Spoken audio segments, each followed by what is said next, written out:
মেহেদি ফরাদ, দেখ তো তো ছোট বাইরে বিয়ে করি এলার, তোরা আর কত বাইরে থাই 19-20 করবি, হ্যান্ডেল মারবি। তাড়াতাড়ি দেশে বিয়ে কর। বুঝলাম মেহেদি ফরাদের ছোট ভাই, তা আপনি কন নাই, আপনার তো বয়স আরো বেশি হয়েছে, তাই না দেশে বিয়ে শাদী করা খায়। না আমি তো কইলাম তোরা বড় ভাইরা যারা আসস দেশে, মাইয়াসা নাইরি ঠিক কর, এরপরে না বিয়া কি রে, হুট করি তো যাই সমলস করি লাভ নাই, যামু বিয়া করমু ডালম খালাস। মাইয়া আছে, মাইয়া সাউন্ড লাগে না, আইলে তো ওই যে সমস্যা না, আপনাকে বাইতে গেল। কোন আন্দি মাইয়া আছে এখন পর্যন্ত তো অজ্ঞও দেখাইতে পারলি না।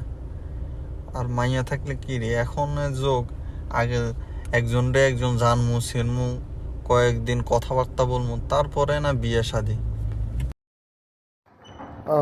জানমু শুনবো এরকম মাইয়া আমরা কোনায় আমু কান ইচ্ছেলে বিয়ে হন না লাগতো না, বুঝেন নি। সি সি সি সি সি, তুই এগুলা কি কস? বিয়ে কি শুধু ডাইল বেল্লানি করে?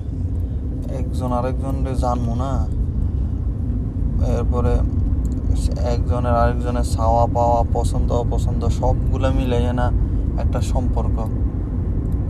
আয় কি ওই ওই বাড়ির মতি চোরানি যে দুম করে গেছি বিয়া করে এলেছি, নাইলে মাইয়া দিত না মানছে।